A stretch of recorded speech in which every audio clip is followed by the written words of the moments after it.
Car में और आप बच गए।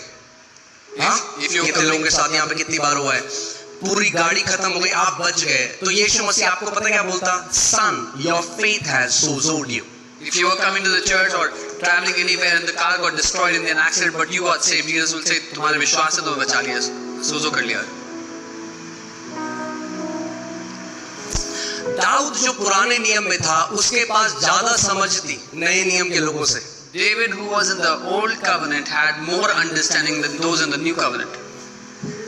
So जब हम उद्धार देखते हैं, when we look at salvation, हमें समझना है परमेश्वर उद्धार को कैसे देखता है। We have to understand how God sees salvation. Psalm 103, I'll read from verses 2 to 5. भजन 103 में 2 से 5 पढ़ूंगा। मैं बहुत सारे वचनों को पढ़ूंगा क्योंकि आपका बिलीफ सिस्टम वचन पे होना चाहिए, किसी पॉपुलर टीचिंग के ऊपर नहीं। I'll read a lot of verses so that your belief system would be on the word of God, not on popular teachings. Okay?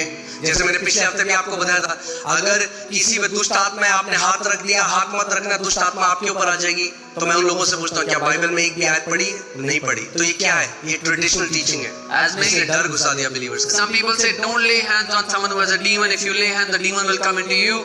I asked them, is there any verse, anything in the Bible that says that? No, there is not. There is only tradition that they have carried forward. Okay? So Psalm 103 verses 2 to 5, let's see this. Bless the Lord, O my soul, and forget not all his benefits. हे मेरे मन, यहोवा को धन्य कह और उसके किसी भी उपकार को ना भूलना। क्या मत करना? उसके किसी उपकार को ना भूलना।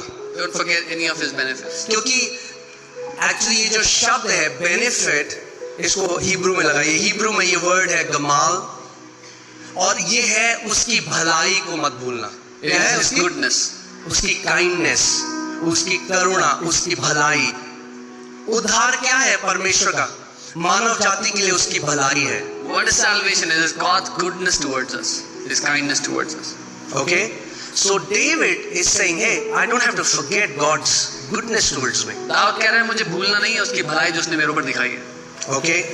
और अगर आप देखेंगे ये जो शब्द है गमाल, इसका मतलब to bestow on, bountifully do good, मतलब भर भर के, हाँ, हिला हिला के, दबा दबा के परमेश्वर अपनी भलाई आपके ऊपर डालेगा। Shaken together, God will pour out His goodness upon you.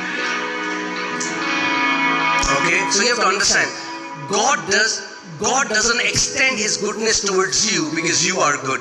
God extends His goodness towards you because He is good.